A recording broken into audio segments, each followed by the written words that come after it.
Welcome back to the Rebel's Edge. I am Jon Najarian. I'll be licking my wounds on my NBA bet with Pete shortly. But we've got a really big deal going on with Petco, which is known as Woof, and Uber. And you're probably wondering, are people putting their pets in Ubers? Is that what the deal is? No. But we'll have the 411 for you on today's Rebel's Edge. Bang!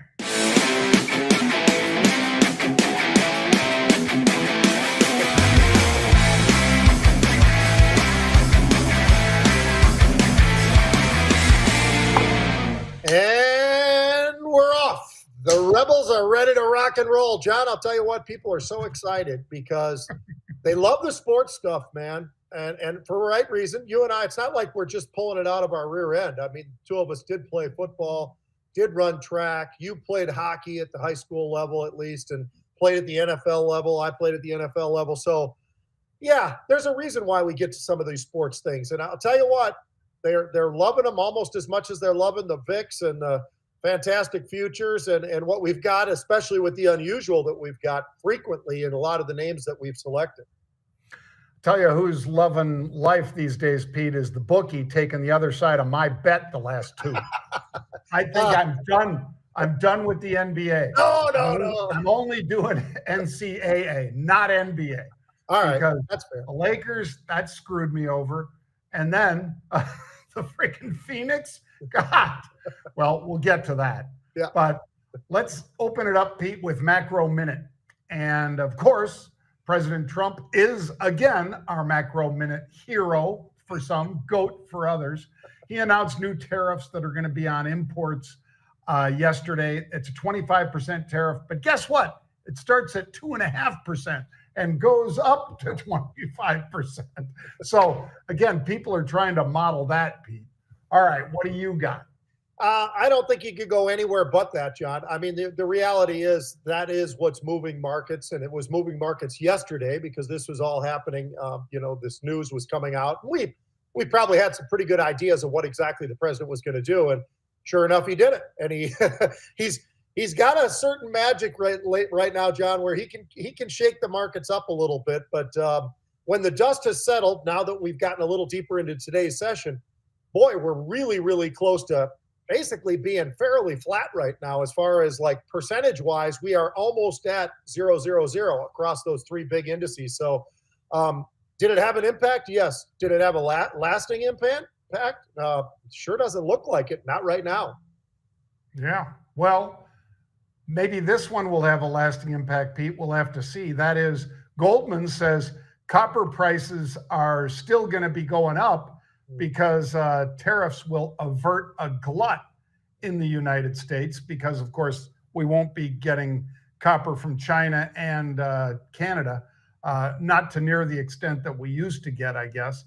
And so if we're consuming our own copper, that is why we're not going to have a glut. We're down 2% today for copper, but Goldman says it's temporary, Pete. Yeah, I would say this, Jon. I think it's great to keep an eye on copper. Obviously, we've been watching it, and what we've been seeing is this big move to the upside, bottom left to the upper right. So I'll tell you what's really been going bottom left to the upper right is gold. That continues to be a huge number to the upside after it got over 3,000 this last time. It's been holding pretty well over there. Now, it's been volatile, but mostly moves to the upside. And the other one, how about silver? We don't talk about that one nearly as much, but you look at silver and you look at some of the moves that's made. It's up another 2% today. And by the way, it's over 35 now. So this thing has basically been holding somewhere between 27 and 29, let's say something like that. But on this run, it's been going up and through 30, holding up and through 30, and here we are at 35. So I would say that is a fantastic future and a half right there. Well, by the way, Pete, before we dive into stocks, we do have to remind people that you and Mark and Greg McDermott and Ryan Mastro, these are four of our absolute best folks, and they're going to be doing a webinar right at the market close tonight. It is completely free. You don't need to register a credit card. You don't need to do anything other than give them your email address and say, I'm in. And then what will happen is they will email you a link to the live webinar at 4 p.m. Eastern Time. They will also, for those of you who are working or otherwise distracted at 4 p.m. Eastern, and those of you who even attend the webinar, you probably appreciate getting a copy of it. They will send you a video copy of the webinar completely free.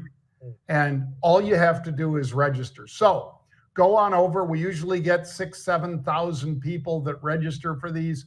Every single one of you that registers will be able to get in, and you'll also get a copy of it. So they're going to be showing you cash flow strategies, one of our favorite topics, cash flow.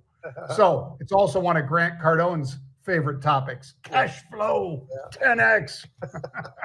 He's got All that right. Louisiana accent on there too.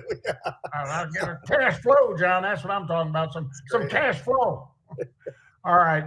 Let's dive into General Motors, Pete. We touched on it in the macro. Yes, the president says yesterday that he is going to impose those tariffs April 2nd. So that's next week. Yep. That's why the markets are a little sideways right now, kind of, uncertain footing right here. But they're not panicking. And the president says it's only going to start off at 2.5%. It's going to impact about 7 million imported vehicles. And guess who imports more than anybody else? GM. So that stock is hurting the most. It was down as much as 8% earlier today. That's what I'm going to say about General Motors right here, right now, Pete. Yeah, I'm with you, John. I mean, we even had some call buying in there yesterday. Were they buying to sell stock? We don't know the answer to that question, but it certainly was interesting. And I think it caught the markets a bit off, off the rhythm of what they were looking for, because, we're always wondering what the president's going to do with these tariffs. And that has been something that has certainly been market moving, no doubt about that. But global uncertainty is a big deal. And that's exactly what this is looking at where are we going to have the tariffs next? Who's going to be under attack? And in this case, it's basically anything coming in from foreign shores, right? Or north and south. So we're sitting down at about what, in the 47s, maybe 48 right now with GM. It had a pretty nice move to the upside, but this certainly is something that I think is going to hold it back a little bit, John. And will it last forever? No, it's not going to last forever, but it's one of those things that for now, it certainly is, a shot across the bow, and people are a little bit fearful. So there were palms out. They weren't so much palms out when it comes to Tesla, though. They weren't so much palms out with Rivian either. Those are actually going up and up because of the different effects. They aren't Ford, they aren't GM, and they're having a pretty damn good day. And Pete, we did have unusual activity, folks. I mean, for those of you who don't mind making a few shekels here and there, if you bought the puts that were on our unusual activity just recently, Pete, you will see that those puts have moved up pretty nicely. So is it a protective move? Is it somebody betting that in all likelihood the president isn't going to pull back and instead is going to say, bang, bang, bang, sell? He never says sell, of course, for U.S. products, but he is nonetheless one of the factors that drove those shares to the downside by 8%, which made whoever bought those puts a lot of money. Yeah. All right. Next, let's take a look at this particular stock, Pete, SLNO, up huge. The FDA approved their treatment, and for that reason, as Pete knows all too well, you spend a lot of money to get these various treatments and drugs through FDA approval. Well, FDA just approved it, so this one moving to the upside, Pete. Yeah, Soleno had a really nice move to the upside, John. It's been up as much as over 40%, 37% last I looked, but I don't know where it is right now. It's been all over the map. They also have huge shorts in there, John, somewhere between 15 and 16%. That's adding to it as well. I'll tell you what, 52-week highs, over 71 bucks. That's a pretty damn nice move. And it's all about this particular treatment that they've got, John, with excessive hunger. And, it's one of those things where, is it rare? Yes, it is. So there's not a whole lot of people doing it. But one of the things that I think you got to keep a little bit of an eye on for Soleno is they actually have competition from somebody else out there called Aardvark treatment. And they actually have something as well. So even though this is rare, there are some folks out there that are actually trying to do their best to help these people out. Only 12,000 people in the U.S. have this syndrome, John, but nonetheless, and that's why it's so rare, but nonetheless, it is a major deal, and it's given this stock a really nice lift. This, again, whenever I see something like this and they get approval, it always makes me wonder, are they in line to get bought by somebody bigger, somebody much bigger? When you've got a market cap of 500 million or 2.5 billion, believe it or not, in that space, that's pretty cheap. And somebody might want to come down and swoop in if they really believe in this one. Over 9 million shares change hands, Pete, in the first couple hours of trading versus 500,000 on a normal day. So yeah, that's a big deal. And the fact that a new 52-week high, I think you're exactly right. Once you get an approval like this, all the other guys are kind of looking around going, hey, I wouldn't mind having that treatment. You know, something that only affects 12,000 people, those tend to be $1 million treatments, Pete, Yep. because you're not spreading it amongst hundreds of thousands or tens of millions of people. You're an orphan drug, if you will. Mm-hmm. All right, let's now dive into Fuller Brush, Pete, HB Fuller. It's up and it's bouncing off of its 52-week low. It's about time. They had 54 cents in earnings. That beat the EPS, earnings per share, by about 4 cents. So that's good. I'll let Pete talk about the revenue and so forth. But they also, full year guidance, even though it was unchanged, it wasn't marked down. And a lot of people were thinking, well, maybe they're going to guide lower. Well, they didn't. And that's why it's up double digits. Yeah, it had a nice move to the upside. It looks like it's pulling back a little bit now, John, but nonetheless, this is a St. Paul company, by the way. They had some beats on the earnings. They had some beats on the revenue. Those were all good. The outlook, which we all know is the most important thing, that's where people were pretty excited as well. They'd already given us an outlook back in January, but they reaffirmed that that's still there at 390 to 420, something very close to that. This is a company where you've got a very reasonable PE, John, in an environment where you look at the price to earnings for a lot of stocks. It's 20, it's 30, it's 40, it's 50, it's whatever it might be. This one's a 14.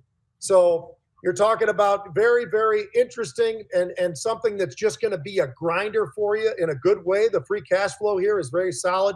52-week lows is where it started, so it's on the move a little bit to the upside. This is one to keep an eye on. I don't know if I'm really super jazzed about this one to the upside. I like it. I think they've done a lot of things the right way now, but I'd like to see a little bit more momentum in this stock to start moving to the upside. And for right now, I think this is just sort of a hands-off. I don't want to be jumping in here because even though they're on the lows, I think that they needed to tell us more. They didn't, and so I wouldn't be chasing after this one, but I keep an eye on it. Their flooring business, they're selling that off. So you can only sell that once. I mean, once you've sold it to somebody, you're not going to be able to recognize revenue or that sale price again. So maybe that's another reason people like Pete are not as optimistic just yet. But maybe he'll get optimistic. Let's keep an eye on it. Speaking of optimistic, Pete, how about a stock that's up 35%? How about Woof? That's Petco. Woof. And why are they up so big? Well, it's kind of strange because Petco signs a deal with Uber Eats. And it's not that Uber Eats is going to deliver food to the dogs. I guess they could. But what if they're using that so you don't have to go to the Petco, Pete? So instead, you could just get the delivery via Uber Eats of the pet medicine or food or whatever you might need at Petco. So we had unusual action in this one, Pete. And the stock, like I say, just explodes to the upside, 35% rally here. Look at what they were buying yesterday, folks. They're buying the 250 calls. And today, the stock trades all the way up to 342. So nearly $1 higher than where it was yesterday. Fantastic move. And yet again, another reason to be a subscriber to marketrebellion.com. And it's holding up there, John. I mean, sometimes we see these big spikes, these big pops. They get up there, it's great, but then all of a sudden they just start to trickle down. And the next thing you know, that it's okay, it's a decent run. This one is holding right up near those highs, right around $3.30. So that's pretty impressive to me. This is a category that's a $200 billion category, pet food. So, woof to that one. And by the way, tailwinds, yeah, I meant to say that. The tailwinds on this thing look really, really good. So I like what we're seeing here out of Petco, John. I think that this is a very interesting partnership that they've got with Uber and the ability to be able to go out and get all those deliveries coming. Why wouldn't you? If you're in that category. I'm not a guy who uses Uber, to be honest with you, for that. I use it to go to the airport and places, and I will go out and grab my own dog food and everything else. But for the people who want to do that, why not? I mean, if the price is right, it could be a great partnership between these two. It trades at a really low PE still, despite the fact that it's jumped up the way it has today, 30+%. I like this name. I think there's a lot more runway with this name, John. Does it get up back towards the 52-week highs? I think that's what I would be looking at. It's trading at $3.30. We're looking at $6.30 is what the 52-week high is. I see this with Uber being something that's probably going to test that $5 level in the not too distant future. So I like this one. Nearly 6 times normal turnover volume of stock today, folks. So 18 million versus 3. Yeah, I'd say Pete's on the right trail here. All right. Now is the portion of the show where we show a video. In many cases, you guys love these videos. Yeah. In some cases, you're like, oh, why are you putting these guys on? But more of you love them than hate them. So as long as that's the case, we're going to keep sharing them. So take a look at why NIL has been killing the mid-majors in the NCAA basketball tournament. The Sweet 16 is 7 SEC teams. Let me say this clearly. Greg Sankey, the commissioner of the SEC, deserves immense credit. The SEC setting an all-time record for the most Sweet 16 teams that any conference has ever had. 7 of them advanced to the Sweet 16, more than were seeded to advance to the Sweet 16, which is consequential as well. 4 from the Big 10, 4 from the Big 12, 1 from the ACC. Of course, the ACC team, Duke, which is the overall favorite to win the tournament. What are we learning here? Basically, NIL this guy's killed mid-majors. Everybody with money to spend brings in the biggest, best audience out there of basketball talent. You're making $500,000 a year, $1 million, $2 million a year, and the mid-majors can't compete. So they bring out a player that has a good freshman or sophomore year. As soon as that player establishes a high level of performance, the mid-major dollars aren't there. They're going to go to a really good team. I was reading the Wall Street Journal this morning. 7 of the 15 All-American basketball players this year started their performance at a mid-major school and were then elevated. Mark Sears, good example, started at Ohio. You have Chaz Lanier. Last year you had Dalton Knecht come from Northern Colorado, I think it was. This year you had Chaz Lanier. Where did he come from? Like Florida, I don't even know, North Florida, I think was where Chaz Lanier. You don't even know where they come from. You are getting elite level basketball talent coming in from the mid-majors and going straight in to the majors. And with no restrictions on transfer and with NIL basically. He's saying everything we've been saying for 2 years now, John. There is no ability to restrict anybody's movement. That's why some of these coaches are quitting. I don't think it's a coincidence. Well, because they can recruit, but they can't hold them. It's what got the University of Minnesota's coach fired, quite frankly. A guy that you and I know from Central High School. Level of power conference dominance that we have never seen before, and I think it is only going to continue to grow. It will only continue to grow. He's absolutely right, Pete. Well, and by the way, Cooper makes over 5 million, not $500,000, not $1 million, 5 million. And that might not even be the whole thing, but that's what the NIL that guy makes at Duke. Why would he come out? Yeah, he's no reason to get in the NBA yet. I mean, you know what? He's only a freshman anyway, but he could if he wanted to. He's the best player in basketball. There's no doubt about that. I don't think anybody questions that. I mean, basketball is so different from other sports, John, like football, where you've got, well, he's the best quarterback, but is he the best player? Oh, he's the best defensive end, but is he the best player? You know, those kinds of things. I look at this one exactly how he is. I hope he hasn't just found this out, though, John. And I respect the heck out of him. I think he does a great job on Outkick. It's outstanding. He is very controversial. He's very political. He's all those different types of things. But he is a sports guy. And I have said since day one, you can go back because I've got it on radio and you and I here. I said, NIL, they have to figure out how do you do some form of a cap. And why everybody's like, well, why would you cap it out? Why does it have to have a cap? I'll tell you why it has to have a cap. Because there are schools out there who have better donors, SEC being one of them. By the way, are you noticing what I'm noticing, which is the schools and the conferences that used to be probably some of the dirtiest paying players before you could pay players are the big winners in this whole thing, right? I mean, yeah. I'm not, this is not me just venting about it. It's just factual. I mean, who were the teams, John, back in the day? Well, it was Oklahoma, it was Texas A&M, it was Florida, it was Miami, and all these schools. Yep. Well, who has the most NIL right now, right? I mean, look around. Mm-hmm. Who's got the NIL? Well, Georgia does, Alabama does. I mean, who's got this big Ohio State, Michigan? Oh, by the way, Michigan happens to be in the Sweet 16. They've won a national championship just a little over a year ago as well in football and blah, blah, blah. Let me say this. This whole thing with NIL, he's a 100% right. But like I said, I hope he didn't this light just went off.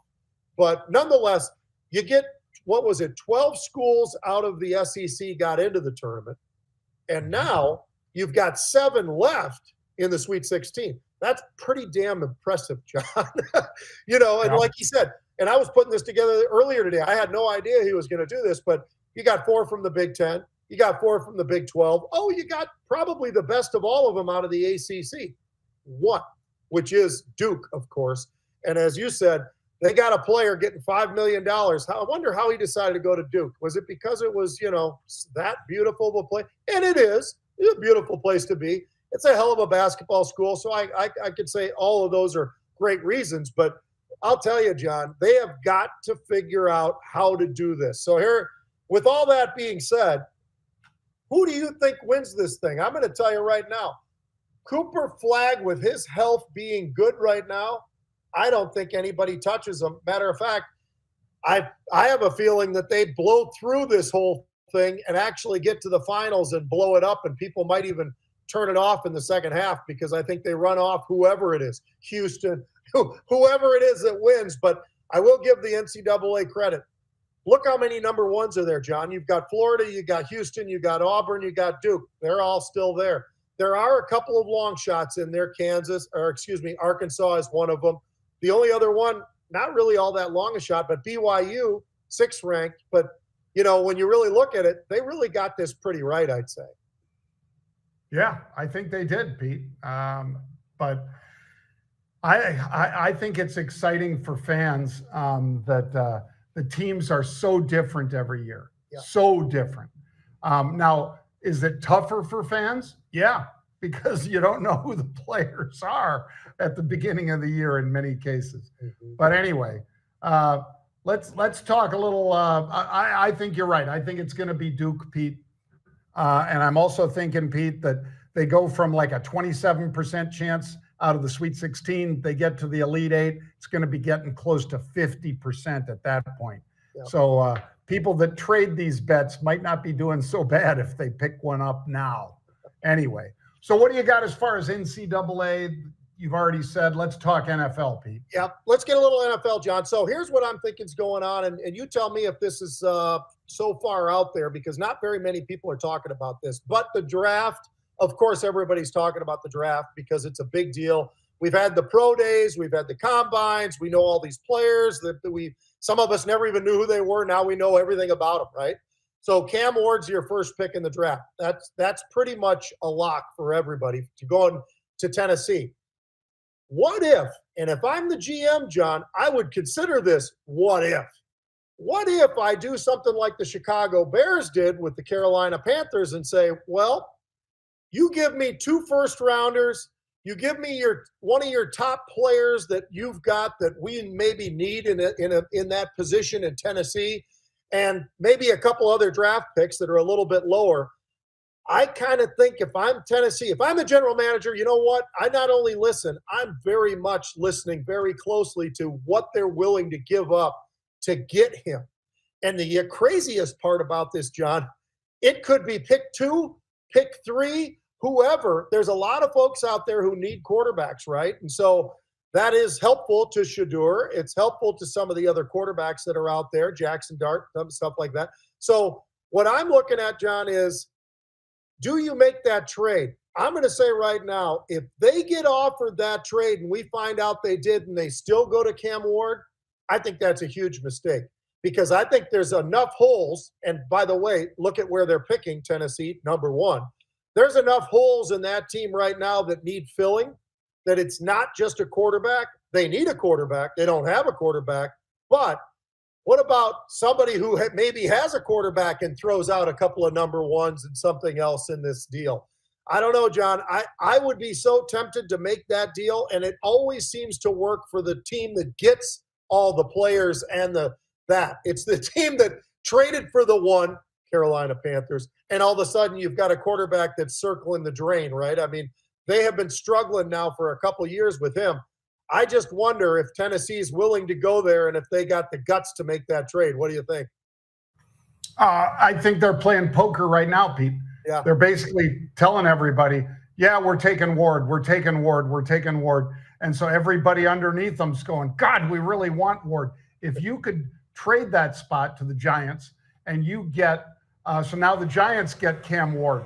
Well, what do you end up with? Well, maybe you get Jackson Dart. Maybe you get Shedeur Sanders. Maybe you get a couple other guys, like you said, either a player from their roster, or maybe you get a number 1 and a number 2 this year, Pete, and a number 1 next year for trading down 2 spots or something like that. You're dumb if you don't take that trade. So they're playing smart. They're keeping their cards close, and they're trying to figure out, okay, I'm taking him. I'm taking Cam Ward. You guys want him? I don't think I'd trade. And then they have to offer you a lot more. Just like, apparently, Pete, you and I'd love to play poker with David Tepper because he went for that bluff, and that was a bad bet by David Tepper. Bad bet. He's a great guy in the stock market, not so much in the sports world. That's the way I'd frame that one, John. Well, folks, we appreciate you joining us. I appreciate most anything except the guy in the apartment above me right now drilling, trying to knock down walls. So if you hear that, that's what it is. But anyway, thanks for joining us. Tell a friend about the show. We will be back Monday, and Pete will be on tonight at 4 p.m. Eastern Time with Cash Flow Heaven. And how do you get there? You tune in at 4 p.m. Eastern. You just got to go to marketrebellion.com/register, and you could be getting a copy of it as well as attending live. The Cash Flow Kings will be showing you how it's done. All right. Have a good one, everybody. And Pete and I will be back Monday at 1 p.m. Eastern Time.